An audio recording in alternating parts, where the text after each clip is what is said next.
우리가 헌신의 기간이 되면 이 창세기 22장을 많이들 본문으로 인용을 합니다.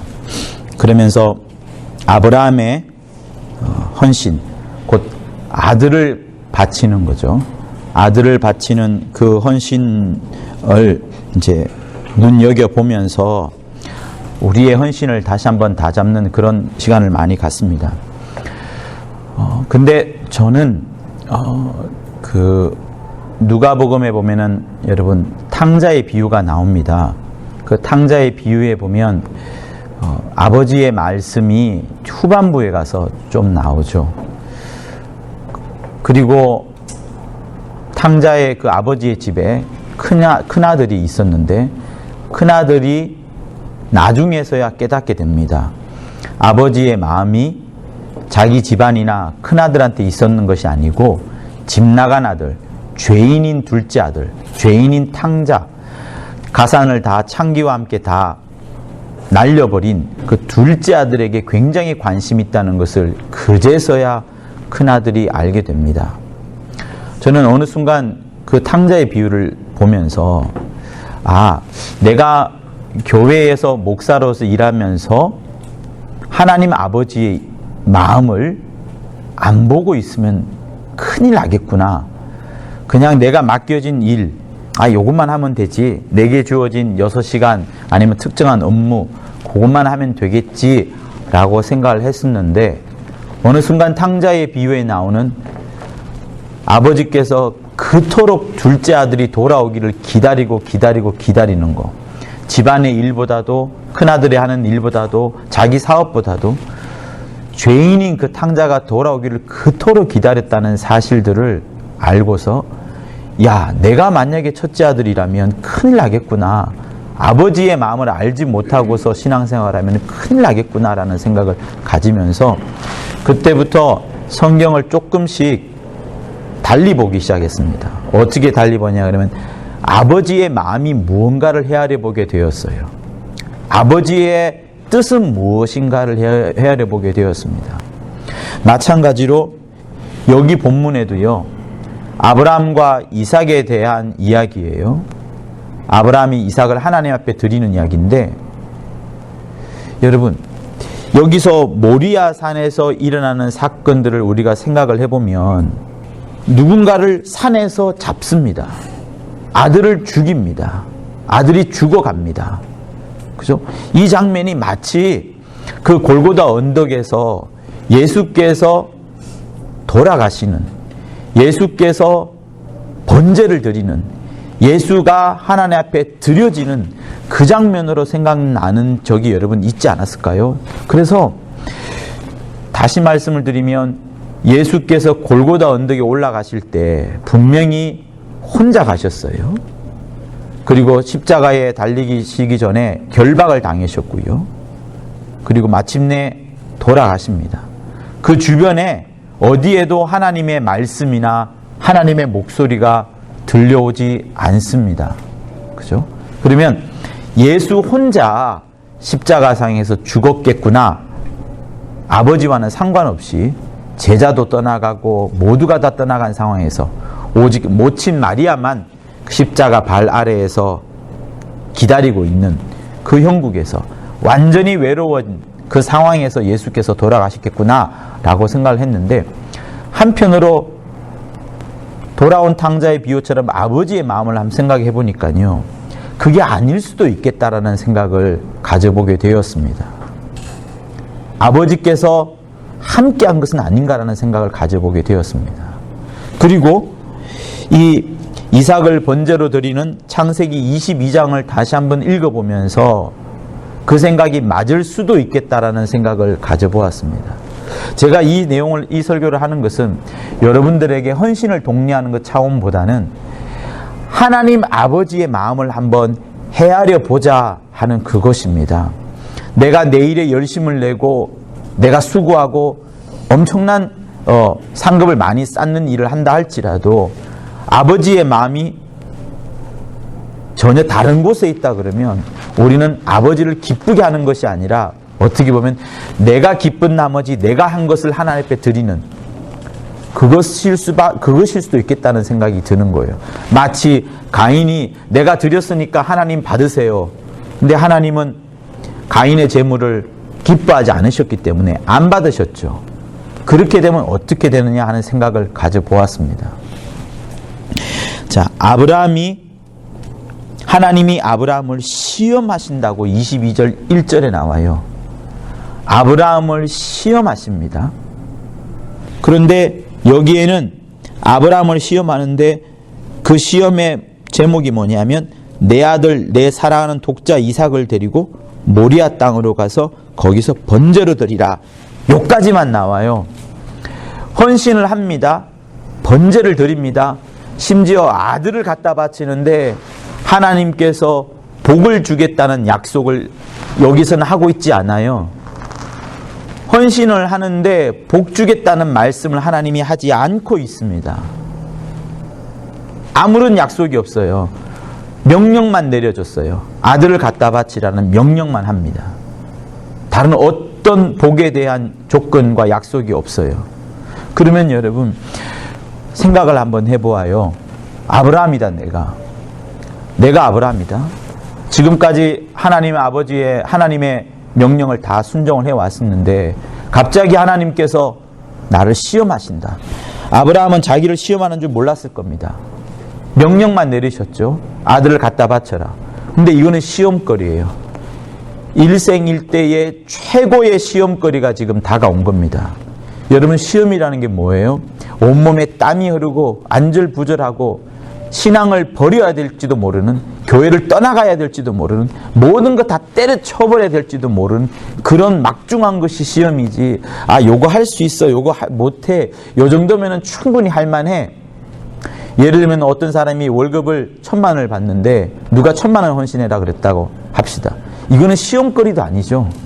그렇잖아요.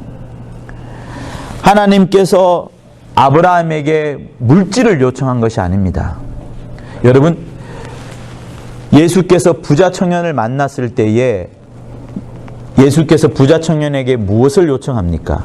부자 청년에게 아들을 갖다 바쳐라, 교회를 헌신해라, 교회 지어라, 이렇게 말하지 않고 네가 갖고 있는 모든 재산을 가난한 자에게 주고 너는 나를 따르라, 이렇게 말씀을 합니다. 부자 청년에게 하나님이 요청하신 헌신은 내 모든 재산이에요. 왜 그랬을까? 반면에 아브라함에게 있어서는 돈이 엄청나게 많습니다. 우물을 파는 족족 우물이 열렸고 소와 양들이 늘어났고 덩달아서 노비도 늘어났고 주변에 있는 사람들이 시기와 질투를 보낼 만큼 엄청난 부자였습니다. 그런데 하나님께서는 아브라함에게 내 돈을 달라, 내 가산을 다 팔아서 나를 따르라 라고 하지 아니하고 아들을 달라고 합니다. 성도 여러분, 하나님이 여러분 각각에게 요청하는 것이 달라요. 우린 지금 2019년에 헌신의 기간이 있기 때문에 그 2019년만 바라보자면 뭐 영혼을 전도할 거냐, 물질을 낼 거냐 이렇게 생각할 수 있지만 우리 인생 전체를 바라보고요. 하나님께서 아브라함에게 말하듯 예수께서 부자 청년에게 말하듯 일생일대 단 한 번 말씀하신다고 하면 하나님은 우리에게 가까이 다가와서 내 모든 것을 보시고 내게서 가장 필요로 하신 것을 하나님이 원하실 겁니다. 그것이 부자 청년에게는 재물이었어요. 그런데 그 재물을 갖고 하나님이 무엇을 하셨느냐 하면 아무것도 하지 않았습니다.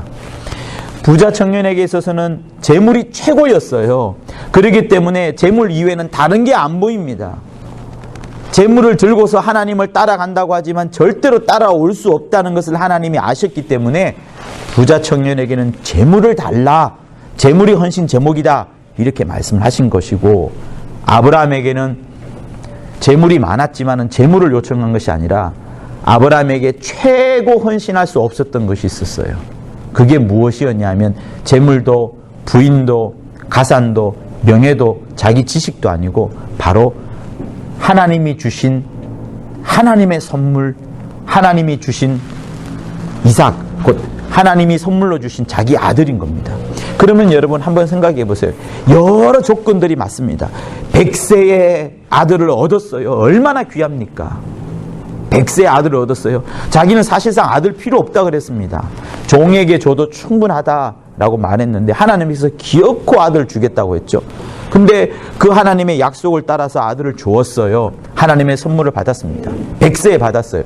그러면 우리 같으면 방언 통변 은사를 받았거나 병 고치는 은사 받은 것보다 더 귀할 수 있습니다. 왜? 살아있잖아요. 이 아들이 살아있고 나와 함께합니다. 내가 늙어갈수록 이 아이에게는 점점 건강하여지고 내 가산을 이을 자로 보여집니다. 그러니 이 아들이 얼마나 소중해요. 너무나도 소중합니다. 점점점 아브라함에게 하나님보다도 아들이 점점 커 보이는 거예요. 하나님의 선물이 하나님보다도 점점 더 크게 보이는 겁니다. 이거 하나님의 선물로 주신 거니까 이게 소중하지. 맞아요. 소중한 거예요. 귀히 여겨야 되죠. 하나님이 선물로 주셨으니까. 그런데 하나님보다 더 높아진 것을 하나님이 보시는 거예요. 그래서 하나님이 아브라함을 시험하시는 겁니다. 성도 여러분, 하나님은 죄송합니다만 진리의 말씀은 질투의 하나님이세요. 하나님 당신보다 우리 앞에 더 무언가가 있다 그러면 하나님은 그거를 깨뜨리거나 없애시거나 우리가 포기하기를 원하시는 분이 하나님이십니다. 그것이 부자 청년에게는 재물이었고 그것이 아브라함에게는 아들이었고요.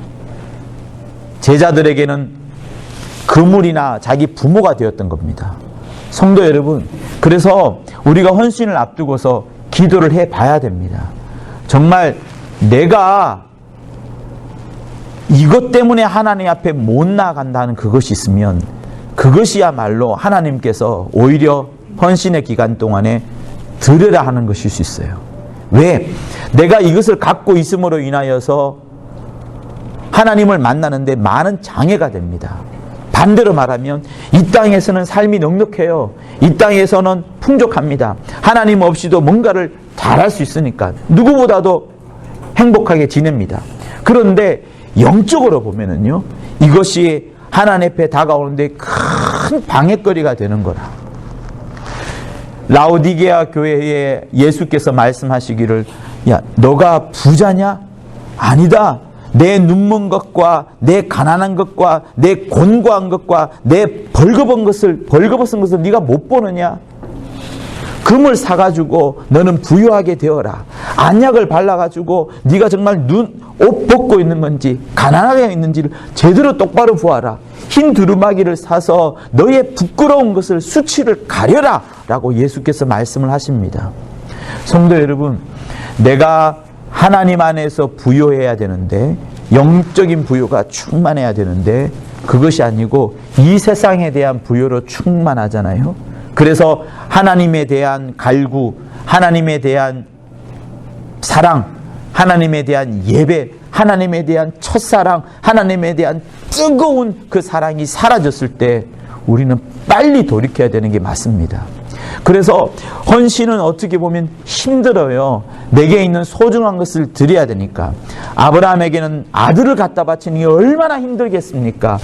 부자 청년에게는 물질을 다 드려야 되니 그가 결국에는 예수를 떠나서 가잖아요. 떠나서 갈 때 한 가지 고민은 그거였습니다. 예수께서 말씀하시기를, 이 재산은 어이할꼬, 이 재산은 어이할꼬, 이 재산은 어이할꼬 하면서 돌아갔다는 것이 예수님의 말씀이에요. 성도 여러분, 여러분 앞에 하나님보다 더 귀한 것이 있으면 그것이 여러분의 영적 생활을 방해하기 때문에 하나님께서는 그것을 달라고 합니다. 그것이 헌신의 제목일 수 있어요. 그래서 여러분, 그냥 교회 헌신 기간이라고 하여서 올해는 뭐 얼마 드리겠어, 올해는 영혼을 전도하겠어, 이렇게 하지 마시고 평생을 놓고서 여러분 기도하여 보세요. 내 일생 동안에 하나님 앞에 드리는 것이 무엇이겠냐. 정말이지, 저는 정말이지요. 여러분들이 물질만 생각한다 그러면 전 답답해 미칠 것 같아요. 왜? 저는 제가 생각하는 헌신은 그런 게 아니거든요. 물질이 귀해봐야 올해 내가 1,000만 원이 귀한데 내년에 내가 부자가 됐으면 1,000만 원이 귀하겠어요? 귀하지 않습니다. 성도 여러분, 하나님이 내게서 가장 원하시는 것이 무엇인가를 헤아려 보는 그 기도를 깊이 하고 깊이 하여서 하나님이 가장 기뻐하는 그것을 드려야지 정말로 승리하는 헌신, 하나님이 기뻐하는 헌신, 교회에도 힘이 되는 헌신, 내 가정과 내 영혼에도 가장 큰 강력이 되는 헌신이 되어가는 겁니다. 자, 그런데 아브라함이 지금 이삭과 함께 모리아 산으로 가고 있어요. 그죠? 아침에 일찍 일어났는데, 얘가 분명히 일찍 일어났다 그랬어요. 아브라함이 왜 일찍 일어났을까요? 분명히 하나님의 명령을 들은 다음에 간밤에 듣고서 밤잠을 못 이루었을 겁니다. 아들 죽여라 하는 목소리를 듣고서 잠을 편히 잔다. 코를 골면서 잔다. 이 사람은 하나님의 사람이 아닐 겁니다. 그죠? 잠을 못 잤을 거예요.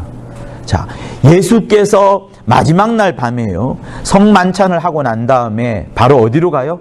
겟세마네로 갑니다. 거기서 땀방울이 핏방울이 될 때까지 기도를 하죠. 밤이 맞도록 기도하고 나서 마침내 새벽에 붙잡힙니다. 예수께서도 잠을 한숨도 못 잤어요.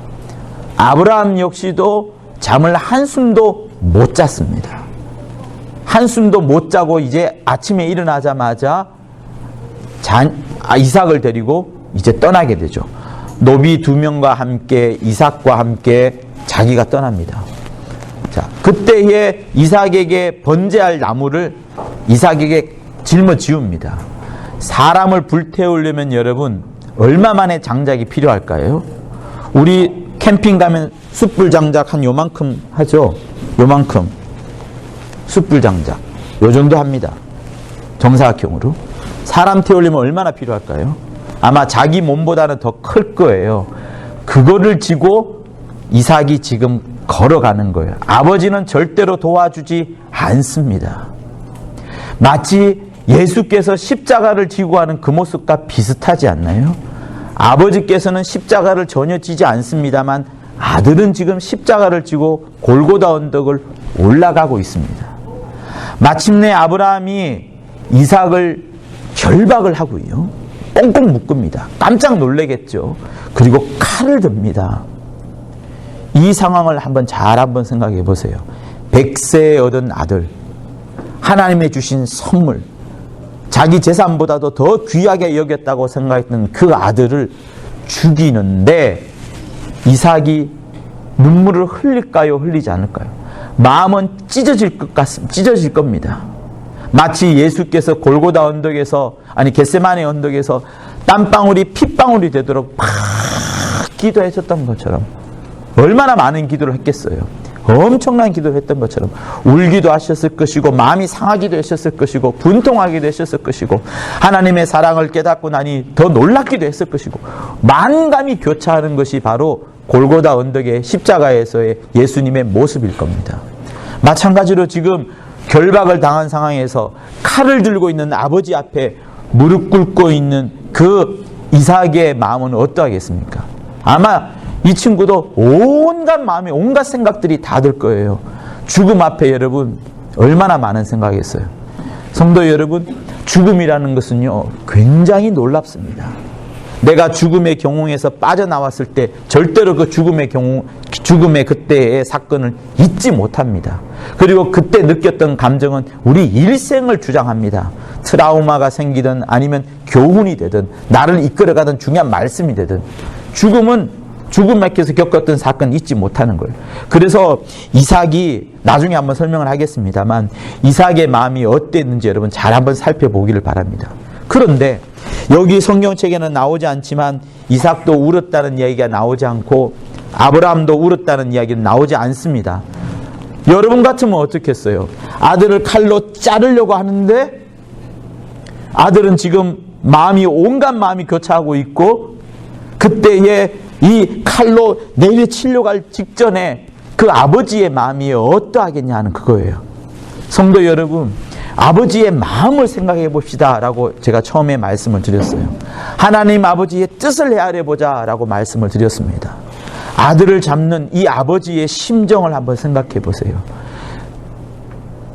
간밤에 내가 이 시험을 이겨내겠노라라고 몸부림을 치면서 잠한수 못 잡지만 마침내 이 칼을 내리기 직전에 아버지의 마음은 어땠을까요? 기뻤을까요? 환희 속에 있었을까요?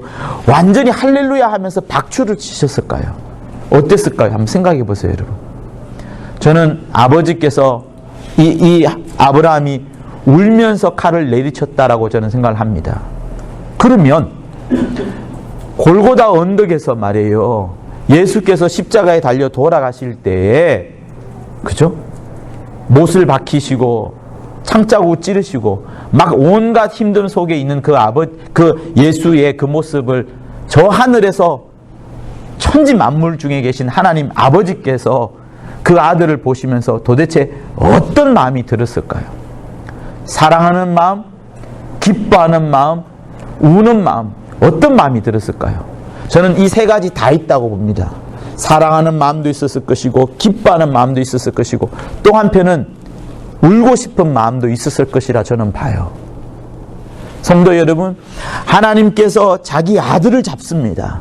자기 아들을 인류를 위해서 죽입니다. 이렇게까지 하지 않으셔도 됩니다. 인류를 구원하지 않아도 되는 신은 천지의 주제십니다. 그런데 인류를 위하여서 아들을 죽이십니다.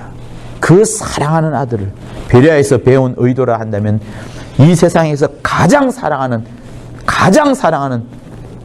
독점적으로 사랑하는 그 아들을 죽이시는 과정에서 하나님의 마음이 어떠하겠냐 하는 그것을 여러분 깨달아 보다는 겁니다. 그러면 여러분, 우리는 헌신의 기간에 들어와 있어요. 여러분의 헌신에 대해서 하나님께서 어떤 마음을 가지고 있을까요? 그래, 네 헌신하려면 해라, 이렇게 그냥 막 본체 만체 그렇게 하시겠어요? 아닙니다. 하나님께서는 지금도 누가 아브라함처럼 자기 마음을 다하고 자기 뜻을 다하고 자기 심령을 다하여서, 아니 새벽마다 기도해보고 새벽 특세 때 나와서 기도하여보고 하나님이 가장 기뻐하는 것이 이거다라고 작정을 했는데, 그 작정이 정말 집안에 굉장히 힘들게 하는 그 일일 수도 있고 내 인생 전체를 바꿔가는 일일 수도 있다면, 하나님께서는 그런 우리의 헌신의 결단을 보고 굉장히 기뻐하실 것이고요. 또 내가 그러면서 굉장히 슬프다고 하면 하나님께서 나와 함께 슬픔과 고난도 함께 그분이 겪으시는 겁니다. 그래서 성도 여러분, 하나님은 여러분과 떨어져 있지 않습니다. 여러분과 함께 합니다. 여러분의 헌신과 함께 합니다. 여러분의 모든 수고와 여러분의 모든 어려움 속으로 들어가는 그 과정 속에서 하나님은 함께 하시는 거예요. 특별히 헌신의 기간 동안에 더더욱 함께 하십니다. 그 믿음을 가지시고 여러분들이 헌신할 수 있기를 예수 이름으로 부탁을 드립니다. 골고다 언덕에서 예수께서 우셨다는 성경의 장면은 나오지 않아요. 그런데 그 어떤 영화에 보면, 패션이라는 영화에 보면 하늘에서 그 구름 같은 것들이 모여져 가지고 크게 방울이 떨어지는 것이 보이죠. 저는 그거 전혀 믿지 않습니다. 그러나 한편 생각해 볼 수는 있겠어요. 하나님께서 아브라함의 헌신을 보고서 하지 마라 말할 때 아브라함의 마음이 찢어졌던 것처럼, 마찬가지로 예수께서 골고다 언덕에서 돌아가실 때 주 예수의 아버지인 그 하나님 아버지께서 심령이 어떠했을까? 그러면 우리 역시도 헌신과 이와 진배가 없을 것인데, 우리 헌신도 힘을 다하고 마음을 다하고 목숨을 다하고 뜻을 다해서 할 때에 하나님이 기뻐하실 것이고, 또 내가 힘들었다 하면 당신께서도 나와 함께 힘들어하실, 그런 동행하시는 하나님, 함께 하시는 하나님이신 것을 다시 한번 여러분 깨닫는 여러분 모두가 될 수 있으시기를 예수 이름으로 부탁을 드립니다. 하나님 아버지의 마음을 생각해 보세요. 하나님 아버지의 뜻을 생각해 보세요. 하나님께서는 계속하여서 우리와 함께 하십니다. 하나님은 여러분들에게 끊임없이 여러분들을 사랑하고 기뻐한다는 말씀을 보내고 계세요. 짧은 이야기지만 사도세자 아시죠? 사도세자가 뒤주에 갇혀서 죽습니다. 아버지랑 관계가 굉장히 좋지 않았어요. 그래서 가장 아꼈던 아들이지만 40세 얻었습니다. 아들이지만 마음에 안 드니까 뒤주 속에 넣었어요. 뒤주에 넣고 난 다음에 사도세자가 마지막 했던 말이, 내가 아버지께 듣고 싶었던 말은 딱 한 가지였습니다. 아버지의 따뜻한 말 한마디. 여러분, 우리의 자녀들, 그리고 여러분들은요, 하나님이 주시는 위로와 평강 때문에 살아가는 겁니다. 하나님이 주시는 기쁨과 하나님이 주시는 사랑 때문에 우리가 살아가는 것이고 하나님이 주시는 사랑과 기쁨 때문에 헌신도 넉넉하게 감당할 수 있는 겁니다. 하나님께서 아들에게 예수에게 딱 두 번 내가 너를 사랑한다. 내가 너를 기뻐한다. 너는 내 사랑하는 자요 기뻐하는 자라고 딱 두 번 하늘에서 강력한 음성으로 말씀하셨습니다. 그게 언제예요? 첫 번째가 침례 때 그 말씀을 하십니다. 침례가 뭐예요? 그냥 물속에 들어갔다가 나오는 의식이 아닙니다. 침례라는 것은 죽는다는 것을 말하는 거예요. 부활이 있기 전에 죽음을 먼저 말합니다. 나의 생애는 하나님 아버지의 뜻을 따라서 죽습니다 하는 그 과정입니다. 그래서 죽음이라는 과정을 보여주는 그것이 침례인데 그 침례를 받을 때 하나님께서 하늘에서 야, 나는 너를 사랑한다. 죽겠습니다. 나는 죽을 겁니다. 나는 너를 사랑한다. 나는 너를 기뻐한다. 라고 말씀하셨어요. 그리고 또 한 번 언제 말씀하셨어요? 변화산상에서 나옵니다. 다른 데는 안 나오는데 누가복음에 보면 변화산상에서 변명하실 때 예수께서 제자들에게 일러주기를 뭐라고 일러주냐면 내가 예루살렘에서 별세할 것을 말합니다. 별세가 뭐예요? 세상을 이별하다는 뜻이잖아요. 곧 변화산에서도 예수께서 제자들에게 일러준 말은 뭐냐면 내가 이제 예루살렘에서 죽어야 한다라는 것을 말씀을 합니다. 그때 또 하늘에서 내 사랑하는 아들이요 기뻐하는 자니 너희는 저의 말을 들으라 라고 말씀을 합니다. 성도 여러분, 예수께서 그때에 얻었던 하나님의 목소리를 한번 생각해 보세요. 사도세자가 그토록 듣고 싶었는데 한 번도 못 들었어. 그런데 아들은 하나님 아버지께서 내가 아버지의 명령을 따라서 죽겠노라 했을 그때에 하나님께서 목소리로 너는 내 사랑하는 아들이요 기뻐하는 자라. 또다시 내 사랑하는 아들이요 기뻐하는 자라. 이렇게 말씀을 하신 겁니다. 성도 여러분, 여러분의 헌신에 하나님이 정말로 기뻐하세요. 단 여러분이 기쁜 마음으로 하셔야 됩니다. 예수께서 십자가에 달려들어가는 거 억지로 결박을 당한 거 아닙니다. 억지로 한 거 아니에요. 아브라함이 이삭을 잡을 때에도 아브라함이 억지로 한 거 아닙니다. 간밤에 고민하고 염려하고 밤을 샜지만 어쨌든 드릴 때만큼은 내가 이렇게 드리겠노라 하는 자발적인 마음으로 드렸던 겁니다. 우리의 헌신도 목사가 얼마 해라 또 얼마 하세요 이렇게 해서 되는 것이 아니고 저는 물질까지 놓아드립니다. 여러분들에게 가장 여러분들이 할 수 있는 것을 하세요. 청년이라면 무엇이 좋겠습니까? 인생을 드리는 그것이야말로 최고의 헌신입니다. 청년에게 무엇이 가장 값진 거예요? 부자 청년에게는 돈이 가장 값진 거였고 아브라함에게는 아들이 가장 값진 거였지만 청년들에게는 요즘 청년들에게는 시간과 자기의 미래가 더 값진 겁니다. 100만 원, 200만 원이 값진 게 아니에요. 그래서 성도 여러분, 여러분들이 새벽 기도 때에 기도하여 보시고 또 간밤에도 기도하여 보셔서 하나님이 내게서 가장 원하시는 것이 무엇이냐? 가장 기뻐하는 것이 무엇이냐? 하나님이 가장 기뻐하는 것을 나도 기뻐하는 마음으로 드릴 때에 또 하늘에서도 영광을 얻으시는 것이니 내가 가장 기뻐하는 것을 드리노라. 그렇게 결심하시고 그렇게 응답을 얻으시는 여러분 될 것을 예수 이름으로 부탁드립니다. 기도하여서 받은 응답을 갖고 헌신에 성공하는 우리 귀한 금빛 금천 성도들 될 것을 예수 이름으로 부탁을 드립니다.